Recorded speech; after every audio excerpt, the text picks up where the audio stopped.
तो बच्चों अब हम लोग आते हैं अपने थर्ड टाइप ऑफ वेक्टर पे। थर्ड टाइप ऑफ वेक्टर क्या है हमारा? थर्ड टाइप ऑफ वेक्टर है पैरेलल वेक्टर।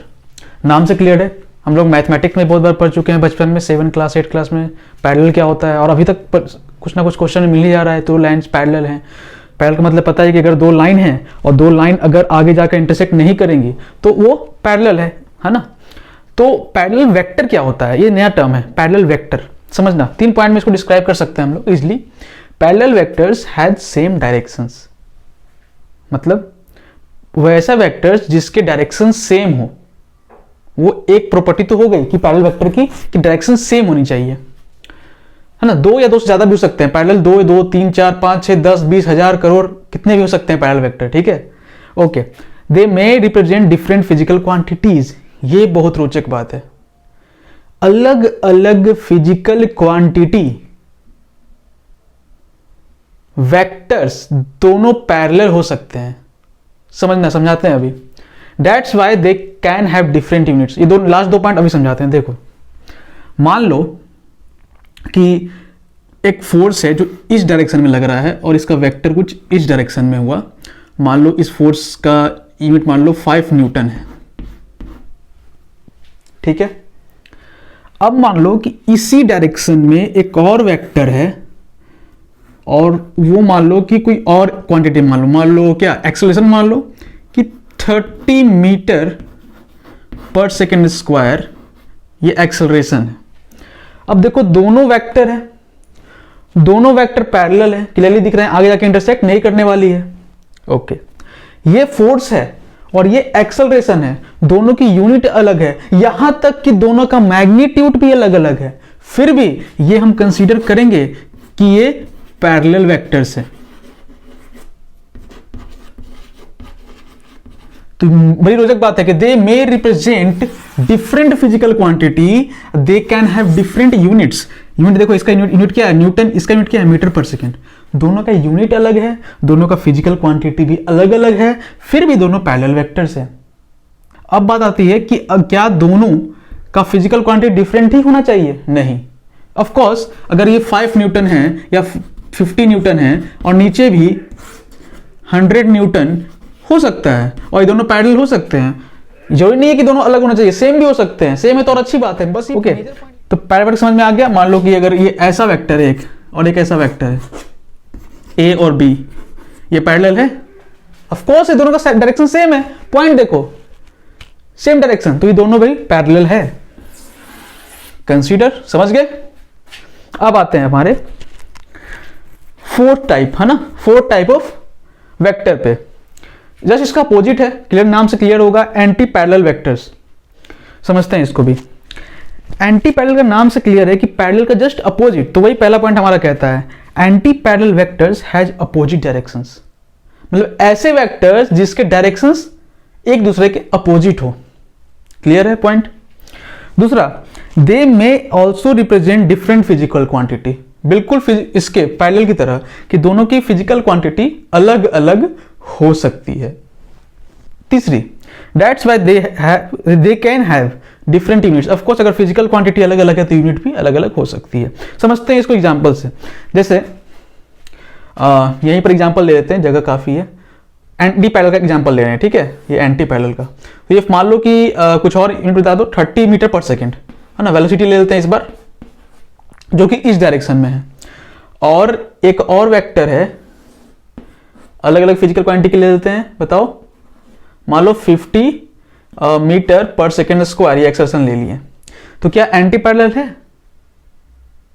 ऑफ कोर्स है। क्यों? क्योंकि दोनों का डायरेक्शन अपोजिट है, ये आगे जाके इंटरसेक्ट नहीं करेगी दोनों। और दूसरी बात, ऐसे भी नहीं करनी क्योंकि इसका डायरेक्शन ये है, इसका डायरेक्शन ऐसे है, तो इंटरसेक्ट तो ऐसे भी नहीं करने वाली।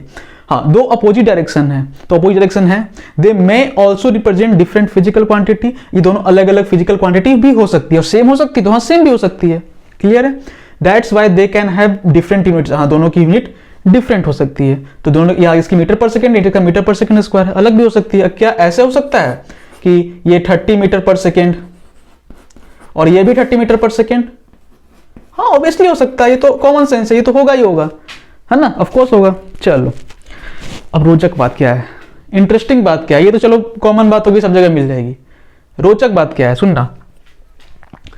पैरेलल वेक्टर, मान लो एक वेक्टर लिया 5 न्यूटन और उसके पैरेलल लाखों करोड़ों अरबों खरबों वेक्टर हो सकते हैं। समझ में आ रहा है? पैरेलली समझ में आ रहा है? मैंने कहने वाला फिर से समझना, आराम समझना, कूल। 5 न्यूटन अगर एक वेक्टर है, उसके पैरेलली सेम डायरेक्शन में आप कितने भी वेक्टर बना सकते हो और सबको बोल सकते हो कि सबका सब पैरेलल वेक्टर है। क्लियर है? बट ऐसा आप एंटी पैरेलल में नहीं बोल सकते। क्यों? सोचो, सोच पा रहे हो? देखना ध्यान से। अगर ये 30 मीटर पर सेकेंड है, ये 50 मीटर पर सेकेंड है, तीसरा कैसे बना है? मान लो मैंने ऐसे बना दिया, ऐसे, ठीक है। कोई और इसका यूनिट मान लो कि 50 न्यूटन है, कुछ ही मान लो। अब ये देखो कि ये दोनों तो एंटी पैरेलल है और ये दोनों एंटी पैरेलल है, लेकिन क्या हम ये कह सकते हैं कि ये तीनों का तीनों एंटी पैरेलल है एक दूसरे का? नहीं। क्यों? क्योंकि देखो ये इसके एंटी पैरेलल है, लेकिन ये और ये तो पैरेलल हो गया ना। तो हम एंटी पैरेलल सिर्फ और सिर्फ 2 से ही कंपेयर कर सकते हैं, ना कि हजारों और लाखों या 4-5 कितने भी कह लो। लेकिन पैरेलल केस में आप कितना भी बनाओ, ये बनाओ, ये बनाओ, ये बनाओ, बोल सकते हो कि हाँ ये पांचों का पांचों जो है ये पैरेलल वेक्टर्स है। लेकिन ये आप इसमें नहीं बोल सकते कि ये तीनों का तीनों एंटी पैरेलल है। आप 2 ही कंपेयर कर सकते हो, या तो इसको इससे कंपेयर करो या इसको इससे कंपेयर करो। समझ में आ रहा है? तो एंटी पैरेलल के लिए सिर्फ और सिर्फ आपको 2 वेक्टर से आप कंपेयर कर सकते हैं म्यूचुअली। लेकिन पैरेलल वेक्टर्स में आप कितने चाहे जितने वेक्टर्स हो, आप उसको कंपेयर करके पता कर सकते हो कि पैरेलल है कि नहीं है। आप अगर मान लो कि पूरे बोर्ड मैंने भर दिया पैरेलल से, तो पूरे बोर्ड को आप पैरेलल वेक्टर बोल सकते हो। लेकिन पूरे बोर्ड अगर मैंने एंटी पैरेलल से बोल दिया तो नहीं, आपको दो के जोड़ों में ही बोलना पड़ेगा कि हाँ ये एक दूसरे का एंटी पैरेलल है। सबको एक साथ नहीं बोल सकते। क्लियर? बहुत बढ़िया, नोट कर लो फटाफट। तो बच्चों अब हम लोग आते हैं अपने 5th टाइप ऑफ वेक्टर पे, जो कि हमारा है कोलिनियर वेक्टर। समझते हैं। 2 पॉइंट्स इसको इजिली डिस्क्राइब कर सकते हैं। पहला पॉइंट क्या बोल रहा है? Vectors which can be arranged on 1 line. बहुत इंपॉर्टेंट लाइन है। क्यों? क्योंकि अगर आप बुक्स में पढ़ोगे तो आपको जनरली मोस्टली यही लिखा रहेगा कि ऑल पैरेलल्स और anti parallels vectors are collinear vectors. लेकिन क्यों? बेसिक डेफिनेशन तो ये नहीं हुआ ना। ये तो आप बता रहे हैं कि हाँ चलो ये और ये भी कोलिनियर होता है, लेकिन बेसिक डेफिनेशन क्या है? समझना।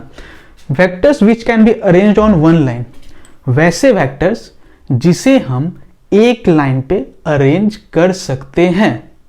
पहले से एक लाइन पे हो ये कंपलसरी चीज नहीं है, ठीक है। अलग अलग भी हो, अलग अलग जगह भी हो, लेकिन क्या हम एक लाइन पे ला सकते हैं उसको? अगर ला सकते हैं तो वो कोलिनियर है। जैसे माना कि ये वेक्टर ए है और ये वेक्टर बी है, तो क्या इसको उठाकर, समझना, क्या इसको उठाकर हम यहां ला सकते हैं? ऑफ कोर्स हम पहले लेक्चर में बता चुके हैं, पहले या दूसरे लेक्चर में था हम लोग का डिस्कशन की हम वेक्टर को शिफ्ट कर सकते हैं इजीली, पैरेलली हम कहीं भी इसको ले जा सकते हैं। तो इसको हम ले जाते हैं यहां पर। तो ये ए और बी वेक्टर को हम एक लाइन में लिख सकते हैं। अगर लिख सकते हैं, दिख रहा है कि हाँ लिख सकते हैं, तो ये दोनों का दोनों कोलिनियर वेक्टर है। समझ में आया? दूसरा एग्जांपल समझते हैं। मान लो कि ये एल है, एल वेक्टर, ये मान लो एम वेक्टर है। वेक्टर का साइन दे देते हैं। क्लियर है? अब बताना कि क्या हम इस वेक्टर को उठाकर शिफ्ट कर एक लाइन पे रख सकते हैं? ऑब्वियसली रख सकते हैं, क्योंकि हम वेक्टर को शिफ्ट कर सकते हैं पैरेलली। तो इसको भी उठाकर हम पैरेलली इधर या इधर रख सकते हैं। तो ऑब्वियसली ये जो हुआ ये हमारा कोलिनियर वेक्टर हुआ। समझ में आया? क्लियर है? तो कोलिनियर वेक्टर क्लियर समझ में आ गया कि अगर कोई भी नोटिस करने वालों कर लिए होंगे कि अगर ये पैरेलल है और ये एंटी पैरेलल है और कोई भी ले लो तो कोलिनियर नहीं होगा। जैसे ये ऐसे ले लिया और ये ऐसे ले लिया, ये कोलिनियर है नहीं, क्योंकि ये एक लाइन पर नहीं हो सकते। इसको उठाकर आप कहीं भी ले जा सकते हो। अब ऐसे मत करना कि उसको उठा के ऐसे मोड़ भी दिए, मोड़ना नहीं है, पैरेलली उठा कर रख सकते हो। तो पैरेलली कैसे उठाओगे, यहाँ उठाओगे, ऐसे ऐसे कहीं भी ले जाओगे तो एक लाइन पे थोड़ी ना आएगा कभी भी। तो ये दोनों कोलिनियर नहीं हुए। समझ में आया? नोट कर लो फटाफट। बस यही पर करना है कि एक लाइन में रख सकते हैं कि नहीं। अगर रख सकते हैं तो कोलिनियर है, जैसे कि पैरेलल और एंटी पैरेलल ही तुम्हारे होंगे जो कोलिनियर होंगे, बाकी सब नॉन कोलिनियर होंगे। नोट करो फटाफट। तो बच्चों अब हम लोग आते हैं अपने 6 टाइप ऑफ वेक्टर के बारे में पढ़ते हैं। 6 टाइप ऑफ वेक्टर हमारा है परपेंडिकुलर वेक्टर, जिसे हम ऑर्थोगोनल वेक्टर भी कहते हैं। तो समझना, परपेंडिकुलर वेक्टर और ऑर्थोगोनल वेक्टर। पॉइंट क्या है इसका समझने का, इफ एंगल बिटवीन होगा, यहां पर बिटवीन लिख देना, ओके। हाँ, तो if angle between any two vector is 90 degree then they are perpendicular और ऑर्थोगोनल वेक्टर। क्लियर है? सिंपल सा चीज है। जैसे मान लो कि ये एक वेक्टर है और ये एक वेक्टर है, इसको मान लिया ए वेक्टर, इसको मान लिया बी वेक्टर। इन दोनों के बीच अगर एंगल जो है ना वो 90 डिग्री है, तो हम लोग बोलेंगे कि ये जो दोनों वेक्टर है A and B are orthogonal. ये दोनों क्या है? ऑर्थोगोनल। तो ऑर्थोगोनल वर्ड बस एक नया वर्ड है, बाकी तो परपेंडिकुलर तो समझ में आ ही जाएगा कि हाँ दो वेक्टर 90 डिग्री होगा तो परपेंडिकुलर होगा। ऑर्थोगोनल नया सब था आप लोगों के लिए, तो समझ लो। अच्छा, एक पॉइंट और हम ऐड कर सकते हैं इसमें, ध्यान सुनना। म्यूचुअली परपेंडिकुलर का नाम सुना होगा। म्यूचुअली परपेंडिकुलर का मतलब क्या, कि किसी दो वेक्टर के बीच में जो एंगल होगा वो 90 डिग्री हो तो वो म्यूचुअली परपेंडिकुलर है। तो maximum number of mutually perpendicular vector कितने हो सकते हैं? सोचो थोड़ा, ध्यान से देखना।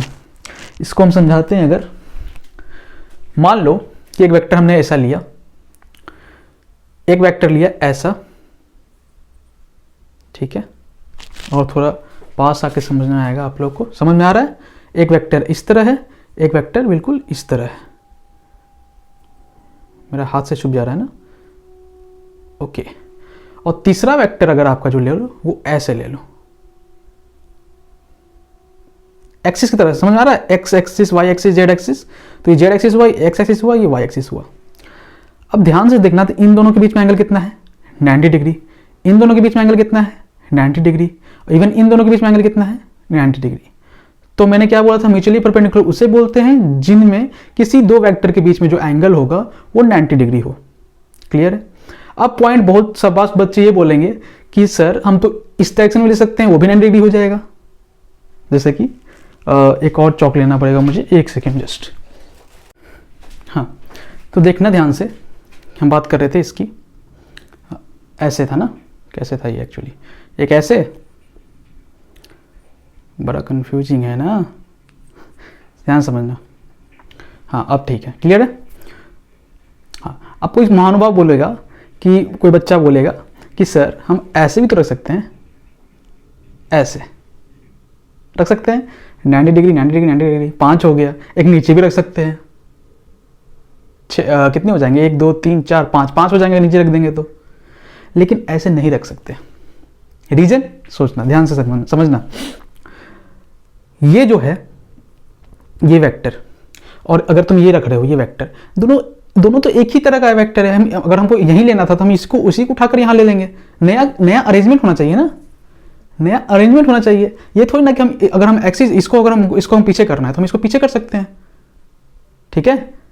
तो नया टर्म नहीं आया ना, नया तुम्हारा एक्सिस नहीं आया ना, समझ में आ रहा है। तुमने क्या किया, तुम बस उसके अपोजिट डायरेक्शन में ले गए, तो ये थोड़ी ना हुआ।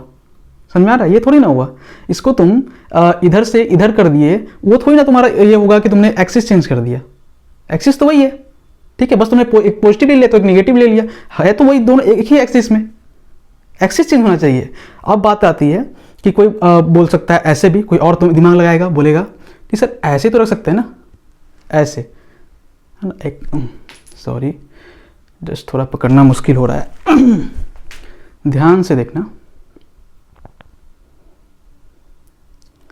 थोड़ा इसको टिल्ट कर देगा ये, देखो ध्यान से देखना, दिख रहा है। इसने क्या किया कि ये दोनों तो ये इसको टेढ़ा कर दिया, इसको टेढ़ा कर दिया, इसको टेढ़ा कर दिया। और बोला कि 4 को देखिए, देखना ध्यान से, इस तरह से दिख रहा है, इस तरह से। तो अब देखो कि 90 डिग्री होगा कि नहीं होगा, होगा। कैसे? आप कह सकते हो कि चलो ये और ये 90 डिग्री इसके साथ, ये इसके साथ 90 डिग्री बना रहा है, ये इसके साथ 90 डिग्री बना रहा है, लेकिन आपस में 90 डिग्री थोड़ा ना बना रहा है ये दोनों। ये आपस में 90 डिग्री बना रहा है, लग रहा है आपको 90 डिग्री है? नहीं ना? क्लियरली समझ में आ गया? तो आप मैक्सिमम जो म्यूचुअली परपेंडिकुलर वेक्टर हो सकते हैं वो सिर्फ 3 ही हो सकते हैं, इसलिए तो हम लेते हैं एक्स एक्सिस, वाई एक्सिस और जेड एक्सिस। क्योंकि अगर आप चौथा रखोगे तो आप कहाँ रखोगे? इस डायरेक्शन में, तो क्या होगा? एक्सिस एक्सिस में हो गया। अगर वाई नीचे रख रहे हो तो वाई एक्सिस में ही हो गया, और इधर रख रहे हो तो माइनस जेड एक्सिस में ही हो गया, और कहीं और रख रहे हो तो फिर 90 डिग्री बनेगा नहीं। समझ में आ रहा है? तो there can be only 3 mutually perpendicular vectors are possible। इसको नोट करना, ये तुम्हारे बोर्ड वगैरह में भी कभी भी आ सकता है इस तरह से, ठीक है, सिंपल सा। और नॉलेज में रखना है इस चीज़ को कि म्यूचुअली परपेंडिकुलर मैक्सिमम 3 ही हो सकता है। और किसी कॉम्पिटिटिव एग्जाम में तैयारी कर रहे हो तो अगर आप, हम मेंस और एडवांस की बात तो नहीं करेंगे, लेकिन अगर आप WBJE कर रहे हो या कोई स्टेट का गवर्नमेंट एग्जाम दे रहे हो, हाँ, तो उसमें ये क्वेश्चन पूछा जा सकता है, ठीक है। तो नोट कर लो इसको फटाफट। तो बच्चों हम लोग क्वेश्चन देखते हैं, समझते हैं। काफ़ी टाइम से हमने टाइप्स ऑफ टाइप वेक्टर कर रहे थे, एक क्वेश्चन भी देख लेते हैं कि किस तरह के क्वेश्चंस इससे बन सकते हैं अभी तक जो हमने पढ़ा है। तो पहला क्वेश्चन हम लोग देखते हैं, समझते हैं कि if there is a 2 vector L and M are anti-parallel to each other, ठीक है, and M and N are also anti-parallel to each other, okay, then L and N are must be parallel to each other। Is this statement true? ये true और false का question है कि ये true है या नहीं। समझना ध्यान से, एक एक लाइन कोई देखो, कोई भी क्वेश्चन है ना, लाइन बाय लाइन पढ़ोगे ना तो बहुत आसान हो जाती है, ठीक है। 60 to 70% तो क्वेश्चन में ही आपको पता चल जाए कि अटेम्प्ट कैसे करना है, अगर क्वेश्चन ढंग से पढ़ने आ गया आपको तो समझना। If there is 2 vector, 2 vector है, L and M are anti parallel. तो चलो बनाते हैं, मानते हैं कि एक L वेक्टर है और M है, वो क्या है? एंटी पैरेलल एक दूसरे का। तो M ऐसा होगा तभी एंटी पैरेलल होगा। बना दिया। जो पहला लाइन है यहां तक हमारा लाइन खत्म हो गया, यहां तक जो हमारा लाइन है ये खत्म हो गया। अब आगे बढ़ते हैं। And M and N are also anti parallel to each other, मतलब M और एक और N है वो दूसरे, वो उसके एंटी पैरेलल है। मतलब M के एंटी पैरेलल अगर बनाना है तो ऐसे बनाना पड़ेगा, ऐसे, ये N हुआ। तो यहां से हमारा यहां तक भी समाप्त। उसके बाद then L and N must be parallel to each other. Is this statement true? तो क्या L और N पैरेलल है एक दूसरे का? तो L इस डायरेक्शन में है और N इस डायरेक्शन में है, और पैरेलल क्या बोलता है कि दोनों का डायरेक्शन सेम होना चाहिए। तो देखो दोनों का डायरेक्शन सेम है, तो हाँ, yes, this statement is true. True है ये स्टेटमेंट, क्या है? ट्रू है। L और M क्या है? पैरेलल है। क्लियर है? फटाफट समझ में आ गया होगा, नोट कर लो इसको। चलो बच्चों, अब हम लोग नेक्स्ट क्वेश्चन पे देखते हैं। नेक्स्ट क्वेश्चन क्या बोलता है हमारा? इफ A एक वेक्टर है जो कि परपेंडिकुलर है B के, एंड B एंड C, यहां पर मिस्टेक हो गया है, B और C भी परपेंडिकुलर है, थोड़ा इसको सुधार लेना। हाँ, अब ठीक है। A और B एक दूसरे के परपेंडिकुलर है, और B और C भी एक दूसरे के परपेंडिकुलर है, ये क्वेश्चन में गिवन है। Then A must be perpendicular to C। चलो देखते हैं, फिगर बनाते हैं और फिर समझते हैं क्वेश्चन को। पहला statement, if A and B perpendicular, यहां से यहां एक स्टेटमेंट है। तो A एक बनाते हैं हमने वेक्टर, मान लो कि A वेक्टर है और ये एक B वेक्टर है। तो A वेक्टर यहां बना लिया, B वेक्टर यहां बना लिया। बोल दिया कि इन दोनों के बीच में जो एंगल है वो 90 डिग्री है, ऐसा क्वेश्चन में दिया हुआ है, तो बना लिए। अब B और C भी परपेंडिकुलर है, तो B इधर है तो C किधर बनाओगे? परपेंडिकुलर के लिए इधर ही बनाना पड़ेगा। तो बना लिए C, जो कि B और C भी परपेंडिकुलर बोल दिए, क्वेश्चन में दिया हुआ है। Then A must be perpendicular to C. तो क्या ए और सी परपेंडिकुलर है? नहीं है। क्यों? 90 कितना बना, 90 बना रहा है? नहीं, 180 डिग्री बन रहा है ये। तो ये स्टेटमेंट क्या हो गया? फॉल्स। अब बहुत महानुभाव बच्चे बोलेंगे कि सर जरा ए और बी तो ऐसा कर दिया आपने, लेकिन हम सी को तो ऐसे भी तो रख सकते हैं, इस प्लेन में। सी तो कहीं भी हो सकता है, ऐसा थोड़ा बोल रहा है। अगर बी क्या होना चाहिए? सी के परपेंडिकुलर, तो या ऐसे भी तो कर सकते हैं हम, ऐसे। तो क्या होगा? बी इधर, सी इधर और परपेंडिकुलर होगा। समझ में आ रहा है? तो वो बच्चा जो भी बोल रहा है, तुम अगर सोच रहे हो तो बिल्कुल सही सोच रहे हो, शाबाशी मेरी तरफ से। क्यों? तो फिर अगर तुम सही बोल रहे हो तो फिर ये फॉल्स कैसे? क्योंकि अगर ऐसे रख रहे हैं हम, इस तरह से, समझ रहे हो, इस तरह से, तो ये तो बी के भी परपेंडिकुलर हुआ और ए और सी परपेंडिकुलर हो जाएगा, तो फिर तो स्टेटमेंट ट्रू हो जाना चाहिए। स्टेटमेंट ट्रू हो जाएगा, लेकिन वर्ड पकड़ना, यहां गलतियां यही होती है।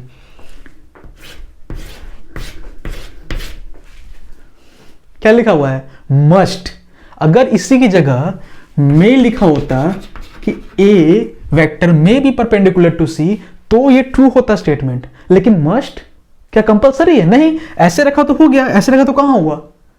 नहीं हुआ ना। तो मस्ट नहीं। अगर में होता कि मे बी परपेंडिकुलर, तो हाँ हो सकता है, एक केस बनता है। अगर हम ऐसे रख दें 3D में, तो हाँ ऑफकोर्स हो सकता है। तो मस्ट और में ये वर्ड प्ले खेला है इस क्वेश्चन ने, समझ में आ रहा है? तो इसको नोट कर लो फटाफट। हाँ तो बच्चों, अब हम लोग आते हैं अपने 7 टाइप ऑफ वेक्टर पे, जो कि हमारा है कोप्लेनर वेक्टर। ठीक है, समझते हैं इसको क्या बोल रहा है कोप्लेनर वेक्टर, क्योंकि ये जो है कोप्लेनर वेक्टर थोड़ा कंफ्यूजिंग है, क्योंकि बच्चे क्या आते हैं ना कि लैंग्वेज समझ से कुछ और समझ लेते हैं इसको, जबकि वो कुछ और होता है। समझना ध्यान से। Those vectors which can be arranged in one plane. ध्यान समझना, वैसे वेक्टर्स जिसे हम एक प्लेन में अरेंज कर सके, वो पहले से एक प्लेन में हो ये जरूरी नहीं है, लेकिन हम उसको एक प्लेन में रख सकते हैं कि नहीं रख सकते, ये बात आती है। अगर रख सकते हैं तो कोप्लेनर है, और नहीं तो नहीं है। समझ में आ रहा है? अब दूसरी पॉइंट, इसमें दूसरी पॉइंट क्या है? टू वेक्टर्स आर ऑलवेज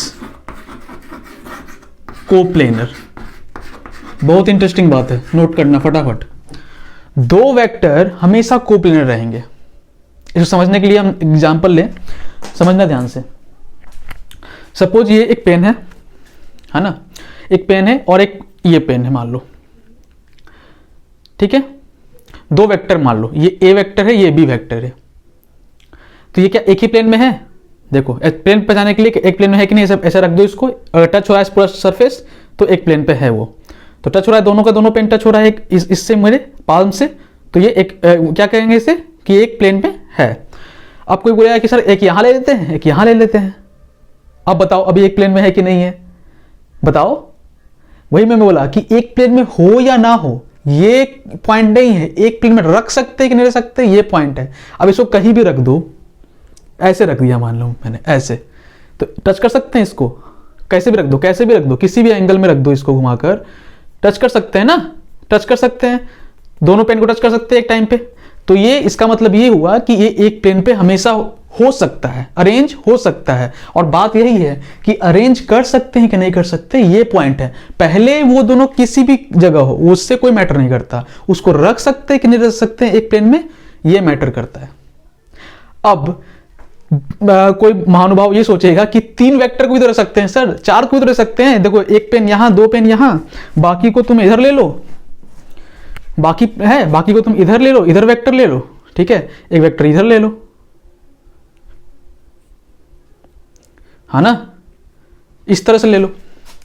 अब इसको भी टच कर सकते हैं, पांचों को पांचों जो भी है, 5 है ना, 1 2 3 4 है, तो चारों को टच कर सकते हैं। तो क्या ये कोप्लेनर हुआ? हाँ हुआ। तो ऐसा तो होगा फिर तो सर सारे वेक्टर्स कोप्लेनर हो जाएंगे? नहीं, ध्यान से समझना। ये एक वेक्टर हुआ, एक वेक्टर मैंने ऐसा लिया, ध्यान समझना, और एक वेक्टर ऐसा लिया, तो ये कोप्लेनर नहीं है क्योंकि हम इसको टच नहीं कर सकते। देखो, है ना, सिर्फ इसको टच कर रहे हैं, सिर्फ इसको, तीनों को टच हो रहा है एक टाइम पे तीनों टच कर सकते हैं? नहीं कर सकते। तो इसका मतलब कि तीन वेक्टर या तीन से ज्यादा वेक्टर कोप्लेनर हो भी सकते हैं। अगर इस तरह से कुछ हो तो कोप्लेनर हो जाएंगे। देखो, इस तरह से टच कर सकते हैं तीनों को एक टाइम पे, है ना, तो ये कोप्लेनर हो जाएंगे। तो इसका मतलब कि तीन और तीन से ज्यादा वेक्टर कोप्लेनर हो सकते हैं या नहीं भी हो सकते, लेकिन दो वेक्टर हमेशा कोप्लेनर होंगे ही। तो नोट कर लेना इसको, इस तरह से बना सकते हो कि देखो, एक वेक्टर ऐसा ले लिया, एक वेक्टर ऐसा ले लिया, ए और बी, तो दो वेक्टर हमेशा कोप्लेनर होंगे ही होंगे, ये नोट कर लेना। बट अगर हम ऐसा ले रहे हैं और एक ऐसा ले रहे हैं और एक ये इधर ले रहे हैं, समझता है ना, हम इसको इधर बनाते हैं, ये एक्चुअली यहाँ नहीं है, इधर है, ठीक है। तो ये अगर ए वेक्टर है, ये वी वेक्टर है, ये सी वेक्टर है, तो ये कोप्लेनर नहीं हुआ अगर इधर मान रहे हो तो। समझ में आ रहा है? क्योंकि एक टाइम पे अगर हम ऐसा रहेगा पेन, है ना, तो एक टाइम पे हम इसको टच कर सकते हैं क्या? सिर्फ सी को टच कर पा रहे हैं, देखो, ए और बी को टच नहीं कर पा रहे हैं, ठीक है, ध्यान समझना, सिर्फ सी को टच कर पा रहे हैं, ठीक है, ए और बी को टच नहीं कर पा रहे हैं, तो इसका मतलब ये कोप्लेनर नहीं है, जबकि इसमें सबको टच कर पा रहे हैं। तो दो वेक्टर हमेशा कोप्लेनर होगा ही होगा, लेकिन दो से ज्यादा कोप्लेनर हो भी सकता है और नहीं भी। नोट कर लो फटाफट।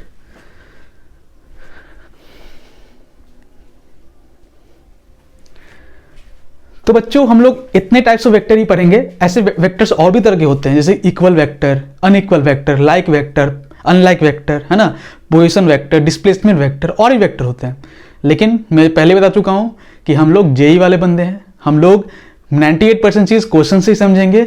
जो भी क्वेश्चन के अलावा जरूरी होता है, जिससे क्वेश्चंस एमसीक्यू टाइप या किसी छोटे छोटे शब्दों में आ सकता है, छोटे टुकड़ों में बन सकता है क्वेश्चन, तो उस तरह से बेस बनाने के लिए हम वो पॉइंट पढ़ रहे हैं। बाकी अनलाइक, इक्वल और अनइक्वल से क्वेश्चंस नहीं आते हैं। अगर आ भी जाए तो हम क्वेश्चंस में देख लेंगे, है ना, लेकिन वैसे नहीं आते। हाँ, बात आई पोजीशन और डिस्प्लेसमेंट की, तो वो हम लोग क्वेश्चन से समझ लेंगे, ठीक है। तो टेंशन मत लो, हम लोग एक भी पॉइंट, एक भी चीज नहीं छोड़ने वाले हैं, ये तो गारंटी है। ये बात ध्यान में रख लो, एक भी पॉइंट, एक भी चीज हम छोड़ने वाले नहीं हैं। इजी से लेकर टफ से टफ क्वेश्चन, चाहे वो मेंस हो, एडवांस हो, इंटरनेशनल ओलंपियाड हो, या और कोई भी क्वेश्चन जो भी मुझे दिख जाए, सारे लेवल के क्वेश्चन बनने चाहिए। ये मेरी ड्रीम है कि मैं जो पढ़ाऊं उसको पढ़ने के बाद बच्चों से किसी भी लेवल क्वेश्चन बन जाए, है ना। और अगर नहीं भी बने, मान लो कि चलो मेंस का बन गया, एडवांस का कुछ क्वेश्चन बन गया, कुछ नहीं बना, हो सकता है, बहुत पढ़ने के बाद भी नहीं बन सकता है, लेकिन उसको ऐसा नहीं लगना चाहिए कि मेरी नॉलेज कमी है, मुझे बस प्रैक्टिस की नीड है थोड़ी, तो मुझसे बन जाएगी, इतना कॉन्फिडेंस होना चाहिए अपने आप में, है ना। तो फटाफट ये सब नोट कर लिए होगे। तो चलो आज के लिए इतना ही रखते हैं। टाइप्स ऑफ वेक्टर खत्म हुआ और नेक्स्ट क्लास में हम लोग सीखेंगे कुछ और चीजें, कुछ और मजेदार चीजें। तो थैंक यू।